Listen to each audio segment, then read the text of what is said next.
Every year in our annual general meeting, MCIS has a keynote speaker who presents experiences and knowledge on relevant topics as a means of encouraging discussion over social justice issues and inspiring thoughts among our attendees.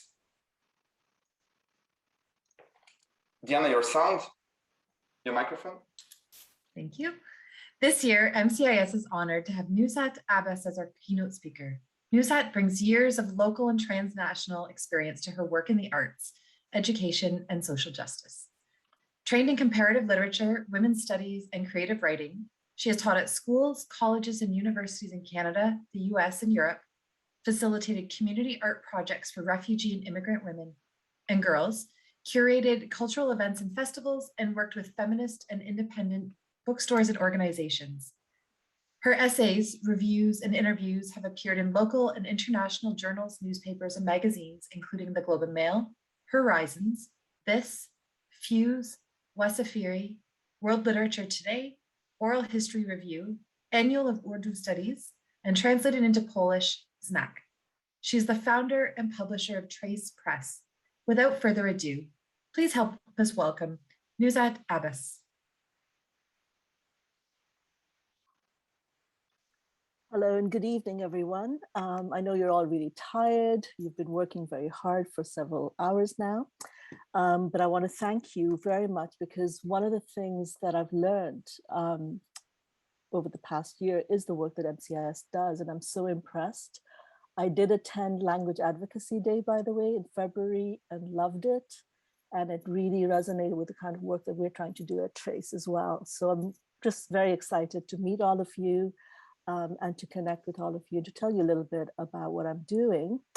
I also feel that the work through this very difficult pandemic that you're doing as a nonprofit, I know the translators are struggling the way artists as well are struggling over this past 2 years. It's a difficult time, but we need each other. We need language. And we need to figure out how we can perhaps change things so we can build the kind of world we want, as opposed to the one that we have inherited, perhaps. So I want to thank all of you, the board, the volunteers, the staff, all the wonderful people at MCIS, because the work you're doing is so important and in a way visionary as well. I'm honored to be here. It's been a very complicated time for us as well. We've had to think through what we started in late 2019, and I'll tell you about this later, but I want to focus today in my talk, like the kind of former academic that I am, but be with me. And I really want you to come in at the end with questions, with thoughts. I want to hear from you, particularly those who work as translators and interpreters, because I'm trying to also think through the way literature has been formed and translation has been thought about. So we're kind of an open press in that way. We like to think through things, and I'm always very interested in hearing from people who actually work on the ground. So let's think through together about what words mean, what bodies do, the boundaries and borders that we cross, and about who and what gets to cross over and how. Let's think about departures and arrivals, and about who and what doesn't always come across despite all of our efforts. And I think we witness, there's an image that haunts me very much, and I'm not going to say too much about it right now, but perhaps come back to it at the end, which is something I'm sure you all are aware of. This image of a child who was, when people were trying to flee, when the Taliban arrived in Kabul, and this child was given over a fence to soldiers, the US Army. And that image of that child haunts me. And there have been many other children who've also had to be given over and given away. And this is what happens during conflict. I too actually come from an experience where I too had to move away as a child. So that particular child, that baby, is someone I want to think about and think with you today. What does that mean as we talk about language, as we talk about what is happening in the world, and who's going to come here eventually, hopefully, right? I want to think through also the work. What we focus on at Trace is literary translation, so I'm going to be quite focused on that. But it's that whole idea of interpreter, translator, the oral, the written, it's something that's open. I know in the professional field it's very fixed, but I think right now with some more interesting work being done by literary translators, orality, immediate performance of what is happening is such an art form as well. And I'm so impressed by it. So it's something I really want us to think about. So what does gesture mean? What does history mean? How do you translate context? Who listens? And I think the most important part of translation and the work you do is, and interpretation is listening and reading. And when you're working within the confluence of two or more languages, how do you move these stories, these experiences, these words and ideas across borders? And there are borders, there are things that sometimes block what you're trying to do. Sometimes you may be treated with suspicion. You know, the whole idea of the translator as traditore, you know, as the traitor, as somebody who might betray, but who also may be seen as somehow suspect, as somehow too aligned with the person whose words you're trying to translate. And especially when you're dealing with the state, with the police, with immigration officials. And I know many of you probably go through this, and it's something that I think is a political thought, right? So what are the barriers? What are the walls, the borders, both real and metaphoric? How does race, gender, class, colonialism, sexuality, ethnic differences, dialects, what gets seen as a national language, what is seen as a not so important language, and that is spoken? How do you all think about this? How do you experience it? When do you encounter it? And whatever we do with language also shapes reality back in turn, right? So how do we think about that? And what happens when you are a translator or interpreter who's very conscious, who's very aware of these challenges? How do you translate in a way that counteracts how violence can be embedded in the language? Sometimes language crosses, sometimes it gets lost, sometimes it's misheard or misunderstood. What might we ask? Also, can I ask if you can all hear me? I'm having a strange effect of sound. Diana, can you let me know? Yes, we can hear you well, Okay, Nusat. okay, good, thank you. So I wanted to think about how we work through what is also untranslatable in language. Right now we're working with a medium, Zoom, which makes us also work through technology as a form of translation. But in language, what is it that doesn't come across? And this is something that literary translators are constantly working with, right? But also in the daily act, you kind of wonder when you're working with someone, what's happening? Is what the person is saying actually coming across, or is it impossible to translate some words? The very famous one is, of course, the Portuguese word saudade. I'm sure I'm massacring the words, so all you Portuguese speakers can correct me. But there's so many words. I know in Urdu, I think of all kinds of words that don't fully translate. And I'm sure if you think about your own languages, what word would you think is just impossible to translate? And when we are reading or listening, I think of the attentiveness with which a translator does that work. It is such a powerful thing because you almost abnegate your own self in order to bring in the space for the other. And it's such an ethical thing to do that I think translation and interpretation are almost art forms that should be taught, because it teaches one to get away from the egotism of the self and to really bring in space for the other, which I think when we're working with injustice is kind of what we all need to learn. And that act of doing is a conscious act. The person is an agent, a contributor, and not just a blank recorder or transcriber. There's a whole debate happening right now in literary translation where a lot of literary translators are really upset that they don't get recognized in books. They you know, basically their name is absent. It's only the author's name and the translated title, and they're disappeared. And so they're demanding to be at least acknowledged because they're very poorly paid for the most part. But then there's another counter argument, and this is something that we encountered with our first book, where it may be risky. The act of translation may be a very risky act where, if you remember with Salman Rushdie's book in 1989, The Satanic Verses, the Japanese translator was killed. Not Rushdie, he survived, but his translator was killed. I think it also happened in India, if I'm not mistaken.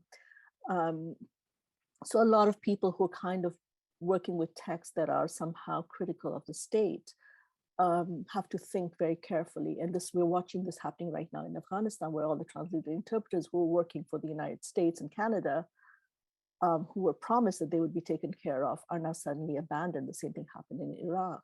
So this act of translation is also a risky act, and you take on something. And it's right now, it's something we need to think about, and also value this very, very important labor by people who are often themselves, most of your translators have been migrants, have been refugees, have crossed borders, or if you have loved the language, learned another language, come with empathy to the other space, right? And we're living through this really extraordinary time, as all of you have mentioned, where a lot has happened last year, some of it fabulous, incredible, just something I never thought I would see in my lifetime. So, I'm one of those people who missed the 1960s and was always very envious of people I knew who had lived through the decolonial moments and the struggles all over the world. So the past year was extraordinary to witness, and incredible young people, old people, everyone out there insisting on justice. So my talk is going to wander the way many of us have wandered the world, sometimes without clear direction or a sense of an ending. We're still living through this pandemic and through great loss, which I know some of you have experienced personally. I have lost people. I know many of you have. 5 million lives have been lost worldwide. The vaccine is not available in most parts of the world that are of the global south, which is the region I'm most attached to. There's political upheaval going on in Sudan, in Tigray, in Afghanistan, in Kashmir, in Lebanon, the list goes on. But we're also going through this beautiful struggle, and for Black life, for Indigenous sovereignty. And many of us arrived in this place here as very unwilling settler colonialists. We were caught up in the machinery of colonial violence that we all recognize, those of us who come from formerly colonized spaces. We understood it. We also understood its after effects, including the fact, for example, someone like myself who speaks English, right? That in itself is part of this history that I brought with me and then became a more suitable immigrant compared to someone who perhaps didn't. But what has that learning of English done to someone like myself, who also had to lose languages in order to arrive at this privilege? And it's something that a lot of people are thinking through much more carefully now. So as we mourn this year, the suffering of Indigenous children, and I'm saying this year, but many of us have known about this for a very long time, what had happened in the residential schools and how it was covered up. So I remember watching a documentary on it in 2000, I think. So it's taken a long time for the country to recognize this, but many of us have known, and many Indigenous people have struggled very hard to make sure that this truth came out. And they were taken from their families, these children, they were forced out of their own ancestral languages, forced to assimilate to Anglo and French colonial culture, forced out of life itself. But as we mourn them, we should also honor their parents, their siblings, their cousins, all their relations who have refused to forget, who've insisted on justice. And I invite you to start exploring, if you haven't already, the incredible renaissance of Indigenous culture that is happening right now in Canada. So brilliant poets and artists and singers who are making really incredible art on Turtle Island. This is their ancestral home. You may know the musician Jeremy Dutcher. If you haven't, Google him, listen to YouTube. It's just absolutely brilliant. There's Tanya Dakak, who's a throat singer. There's Billy Ray Belcourt, who's a queer Indigenous poet who is young and absolutely brilliant. Leanne Samasaki Simpson, who's a feminist, Indigenous theorist and poet and writer and musician, multi-talented. There's Alicia Elliott, another young writer, and there's so many more. It is just incredible to see this and very hope-inducing. And if you haven't yet, I invite you to see a film that I often used to teach, which is about the Oka crisis in 1990. And the filmmaker is Alanis Obomsawin, who's made lots and lots of films. So if you need to sort of reacquaint yourself with this history, her films are an incredible place to start. And her life is just a testament to the struggle. She's somebody who grew up Abenaki from that border area of the US and Canada. She grew up speaking and knowing her traditional songs. and then got displaced from them, but also reclaimed it. So it's very, it's a long struggle, and she's been there all along. So there are a lot of elders who have been moving and generating this movement. And the other really beautiful thing that, again, many of you are aware of is that with the technology, including the technology of Zoom and COVID and everything that we've been forced to do, there is a plus side. And a lot of people have been reclaiming and relearning Cree, Ojibwe, Mi'kmaq. I heard a CBC show yesterday that was talking about how Mi'kmaq is being taught through a podcast somewhere. And there are about 70 or so languages that are indigenous to Turtle Island. So you can just imagine, I was just thinking of this today, and I was like, imagine 5, 10, 15 years from now, how Canada might sound as immigrants and refugees and people like us enter, how different it would sound, because people will be speaking the language that has been spoken here, instead of us listening only to English and assuming that is the only language, or French, you know, the kind of stuff that we were taught through Trudeau's English-French thing.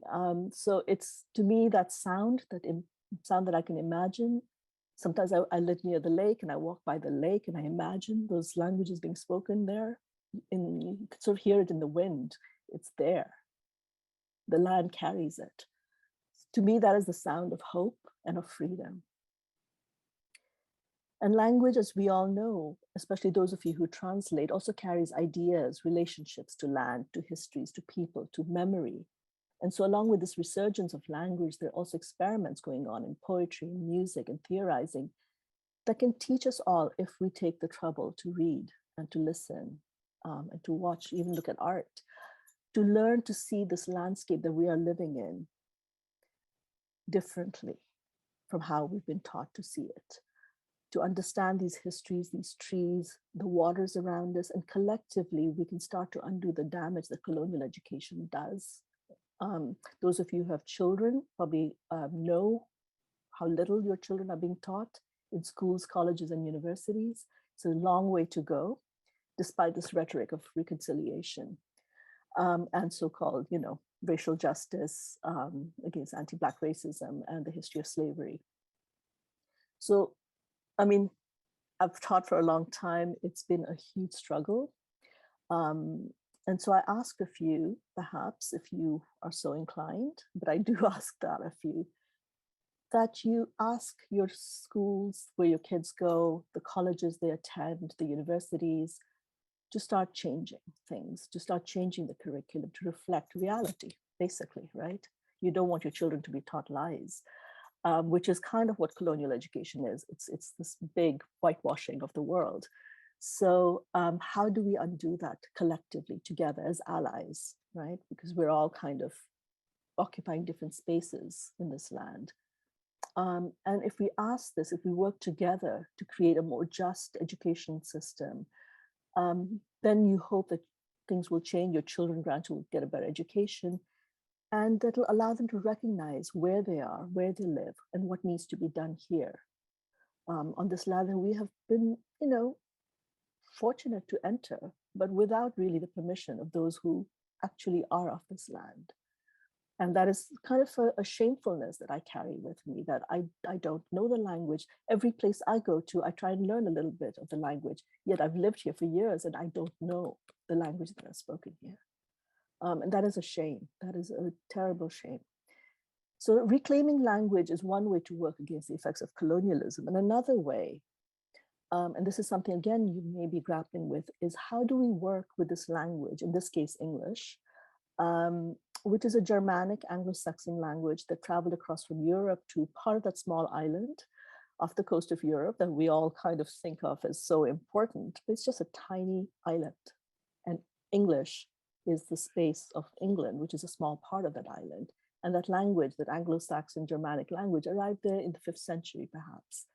That this language spread across the world is, of course, the effect of the British Empire, primarily in the 19th and 20th century, and then through the US Empire after that, and then all the currents of neoliberalism and globalization, which have been celebrated, and people are learning English, but in the process also losing their own language to the point that languages are going extinct.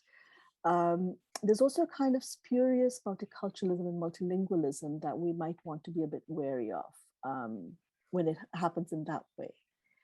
There's some of you may know a Black poet, a Toronto-based poet called Narbeez Phillip, and she wrote a very well-known poem. And if you look it up on YouTube, you can see her saying it out loud. And it's called Discourse on the Logic of Language. And she uses this phrase called English is a foreign anguish. And it's a rather painful poem to read because it tells you what was done to people who were forcibly enslaved and forced to give up the various languages that they spoke, the African languages that they spoke. So I invite you to acquaint yourselves with some of this writing and Toronto is incredible that way because it offers us a city that is so rich in work that has been done around this area. And this is happening if you look at Black writing across the world, whether it's in Portuguese, English, Spanish. One of the things these writers teach us, why I love literature so much, is it teaches you how you can take this language and rework it so that it works against its own history. It shows you a way to do freedom. And it shows you people who were forced to give up their languages, who also learned to be free and who have taught all of us to learn how to be free. And I think that's an enormous gift that we have received. Another writer, someone I love and admire very much, is the Kenyan author Ngugi wa Thiong'o, whose book, Decolonizing the Mind, I actually have a copy here. It was very precious to me, even though I don't follow everything he has recommended. And it was published in the 1980s, and he points out that even when the British and French and Portuguese left Africa, their ways of thinking remained embedded in the practices of the bourgeoisie. They had colonial schools, they were modeled after the ones of Europe. For example, there are all these sort of private schools and public schools and Makerere University, which was a brilliant university in Uganda. And yet Ngugi, who himself went to one of these colonial schools, he actually at a certain point, he was writing first in English, like a lot of African writers were, and then he said, no, I'm going to write in Kikuyu, my mother tongue. And he says, this is really, really necessary and important if we are to be free and to kind of decolonize ourselves. And he says, from what base do we look at the world? The language you speak allows you to look at the world differently. And so he's also, even though his novels have been translated by different people, the last novel he wrote, The Crow, he did it himself. And he also, when I met him, was talking about learning Kiswahili, so that he could read Kiswahili novels, because of course within East Africa, Kiswahili and Tanzania, where I come from, the language is absolutely alive and vibrant. It is one of the few places where that is the major language, partly because of the colonial policies carried out by Nyerere's government. Over the years, I've taught and designed lots of courses that introduce students to literature from all over the world. I've taught them through novels and poems to map the effects of colonialism through different forms of state and patriarchal violence and the displacement and migrations that continue to take place. A lot of this work has been done through books in translation and also books written in English, but doing this work has not been easy. Many departments I've worked with, especially those of community colleges, which, by the way, do not allow faculty so-called freedom of expression in Canada. In the US, they actually, I think, have it, but in Canada, no. University faculty do have that kind of protection. They've kind of resisted and sometimes blocked this kind of curricular change, and in really nasty ways. Suddenly, after last year's protests, they're wanting to diversify, they want to have reconciliation, have Indigenous studies departments, and so on and so forth. So suddenly there's this interest in doing it, but it's often done in a tokenistic manner. And on the ground, I'm hearing some really disturbing, like today I was talking to a friend in the US, where university professors are under attack, where administrators want to stop the whole thing of teaching about racism, where they're trying to get rid of professors who even have tenure. So this is something to be very aware of, and to see how academia itself is in a very problematic place. You kind of probably know what happened at U of T with the hiring of Valentina Azarova as well. So it's a tough time. There's a kind of backlash also happening. And this brings us to the business of books, which is what I do now.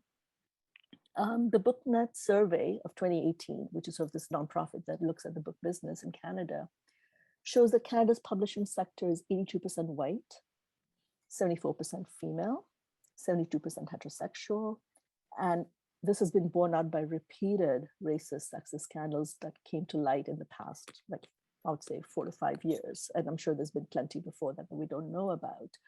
The book publishing industry is primarily male owned. So most of the presses are owned by white men, a lot of whom got funded from the 70s and 80s when funding was more easily available. There used to be a Black woman-owned press, Sister Vision, which was brilliant in the 80s, but that has shut down. There are a few feminist presses, there are a few presses owned by Indigenous peoples, but it's still a very, and these are the people who then decide, make decisions, right? It's indifferent to literature published by Global South authors. Overall in North America, only 3% of books are translations from other languages, and these are mainly European languages. Again, there's a rush. Suddenly people want to get books from Africa. They want to get books by Indigenous authors. But this doesn't really address, and they want to diversify. So they'll hire young interns who are of color and Black and Indigenous, but they won't really promote them to higher levels. So it's within this context, I decided to start a press in late 2019, right before COVID hit. And we were very optimistic. We were going to do bilingual books. We were going to do mainly translations of literature, of poetry and fiction. And I also wanted to do literary nonfiction in English by writers in Canada. And one of the things we wanted to do, and we still want to do, is very much to promote translators from working in heritage languages. So people who may not think of themselves as being able to do literary translation, but we want to invite them to learn. And we're actually going to be offering some workshops around that, starting with, I actually shouldn't announce it yet, but we'll soon find out. So yeah, so this is where we are. We hope to do children's books later on. And we pull back, we're reimagining the press, and we hope I'm currently working on an anthology of translators talking about translation, all women, all of color, racialized women, and Black women, and we're hoping to launch this next year. So this is kind of what we're doing. I would love to hear what you think. I'm happy to tell you more, and want to hear back from you, where you're at, where you think needs to be done, what you think needs to be done, and where we can go from here. Thank you, Nushat, so much for such an engaging and impactful presentation. We are very, very lucky to have been able to connect with you and have you involved in our AGM, and look forward to engaging with you again in the future. Thank you so much. Thank you. Now, if you have any questions, please do post them in the chat box below, and we'll make sure that Nushat is able to respond to them for you.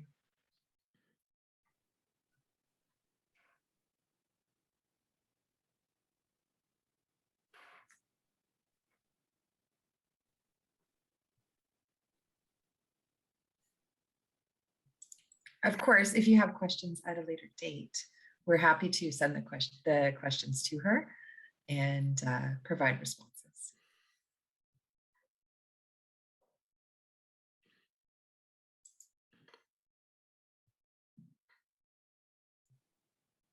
Oh, okay. So one of the questions, I don't know if you can see it, Nushat, in the chat. Mm-hmm. It's from Salil. Oh, yes, I can see that. Sure, I can respond to that. Everything is political. Every single thing we do is political. And as somebody who's a trained academic, I do my research very well. So it's not by the media. It's actually through about, I would say, 30 years of in-depth knowledge and reading and understanding of what is actually going on now, because what is happening right now is actually related to what has happened historically. So my training is in colonial history and decolonization. So it's a deep knowledge that I'm happy to share with you here. Okay. I see a question from Lata. Okay, there's some interesting questions coming up. Okay, in terms of the books that we are working on right now, we have a couple of books in process, but until I get the manuscript, I'm a bit nervous to speak about it, but I'll tell you the languages that we're working in, which is Tamil, Arabic, and we actually have somebody who works in Bahasa Indonesia. So we're open. We're primarily interested right now in focusing on Afro-Asia, but we're actually quite open. I do read a little bit of Spanish, so I do love Spanish. So there's a temptation I'm having to go there. And also that we'd be interested perhaps in books, even translated from French, or Portuguese or the colonial languages, so long as they grapple with the questions of the global South in some way, or migration. One of the challenges, and I should say this, that we face as publishers is that Canada Council, which is the main funder of the arts, does not fund anything but translations of Canadian authors. So before it used to be only English and French, now it can be any language, but so long as the author is located in Canada. So that's one of the challenges that we're facing in how we do this. Okay. So there are a few fantastic questions. We have time for a few more. So question for Veronica. If any of our translators, interpreters would be interested in being more involved in literary translation, how would they go about it? Try it. Just sit there with a book you love. Don't start with a book, that's hard. Take a poem or a short text. And this is, I was actually at a seminar yesterday with a brilliant award-winning translator. And that's exactly how she said she began. Somebody asked her, how did you start? And she said, well, I had a bachelor's degree in languages. And I just sat with a book I loved and I practiced and I tried and I listened to the sound and I paid a lot of attention and I trained myself and I taught myself. So yeah, some people can go. It does help if you're somebody who loves literature and reads literature. You have to have a sound for literature, both in the home language and in the language you're translating into. You have to have a sense of the music of language, but try it, just try it. And I think we're going to try and give workshops as well to encourage people in specific languages. We can't do everyone. You all know way more languages than I do, but please try it. And please, we'll try and create opportunities to get published, you know. Fantastic. And we have time for a couple of more questions. You just mentioned languages you speak, and Aster asked, how many languages do you speak? Badly, all of them, which is why I love you translators so much. I was somebody who was displaced and lost the language that I love a lot, which is Kiswahili. I understand it, but I can't speak it fluently. I grew up in Urdu, which is not my language. My mother tongue is Gujarati, but my mother actually studied in school. But by the time I came around, it was, I'm a post-independence child. And the British did these weird language schools for ethnic minorities, which is kind of a form of segregation as well. And so I don't know how to read and write in it, but I know how to read and write in Urdu. So it's all very mixed up. And I learned Spanish a little bit because I lived in Spain and I lived in Turkey. So I like Turkish a little bit, but badly, terribly. But I love the music of it. And that's why I want you all to translate and people to come and translate with Trace, you know, because I just love the sounds. Absolutely. Thank you, Nushat. And we have time for one more question. Do we want to do one more question? One more. Let's do one more question. Let's do it. How can we begin to heal? This is, I'm sure that we need time to respond, but like, how can we begin to heal from the wrong that was done by colonization in terms of language rights? Is there anything we should do to reclaim language that has been lost? Wow. I don't fully know the answer. I'm watching what people are doing. For example, right now, one of the things we're trying to do with our workshops, our literary workshops, is also to invite second generation kids, for example, who have lost their mother tongues or who don't know how to read and write in it. We're inviting them back because a lot of them love poetry. And so by translating and working with a translator, they can at least hear the sounds of their mother tongues and get seduced back perhaps into learning those languages. So that's one thing we're trying to do. And we're right now, I'm applying for grants to make that happen for next year. And I think that what Indigenous people are doing right now show us how we can heal. And we can heal with love, with tenderness, Absolutely. Yeah, and with art. Thank you, Nusat. Diana? Your microphone? Thank you, Nusat. There's a comment from Lata. Maybe we can. Yes. We can address the comment from Lata one more.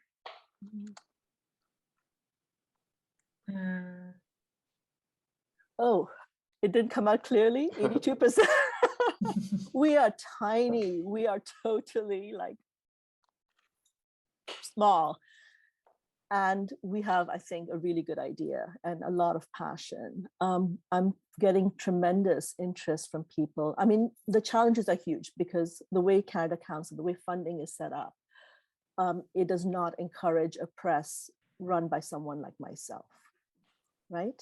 So although I've spoken with funders and they're all very interested, but the way the system is set up, it doesn't fully permit it. So we're trying to actually. Oh, I hear another language. Alex, 1 second, guys. I'll take care of it. Yeah, absolutely. Thank you. Yeah. Okay. So we're basically, we want to do translations primarily by women. We're encouraging women from the global south to become translators, to be the authors. We want to nurture and support new voices. And we're trying to basically say, this is the way the system is. We can sit and try and fight and get into the system, or we can just create our own and starting. I mean, the literary world, I mean, when there's this, the sense of the world is huge, right? I mean, the languages in the world, the literatures, I mean, if only 3% of global literatures are translated, can you imagine how our mind will get blown? Like I, for example, read literature from the former Yugoslavia, which I love. I read Romania. I was talking with Veronica, like, the Romanian poet who I think is a bit problematic, but, that's how I learned about Romanian poetry. I read, again, everything in translation. And so the world is incredibly rich. And the stories, if we all start to hear each other's stories, our love and understanding of each other is going to change. That's something I can guarantee. If you learn to speak someone else's language, you will learn to also love them a little bit. I hope. I should say no, because the old colonialists actually were very good at languages. And it didn't always translate to love. But, I use an Urdu dictionary, which is the famous one called Platts, which is done by an old colonial guy. The old Swahili dictionary was done by a British colonial guy who my grandfather had met. So, we're stuck with the residue of all these things too. Thank you, Nusat. Thank you, Nusat. Thank you so much. I wish I could tell you thank you in all the languages of the world. That would be fun. This was fantastic. We are so lucky to have you with us tonight. And I'm and we at MCIS are so looking forward to engaging with you again in the future. Thank you so much. Thank you. Thank you, Dishan. Thank you, Diana. Thank you.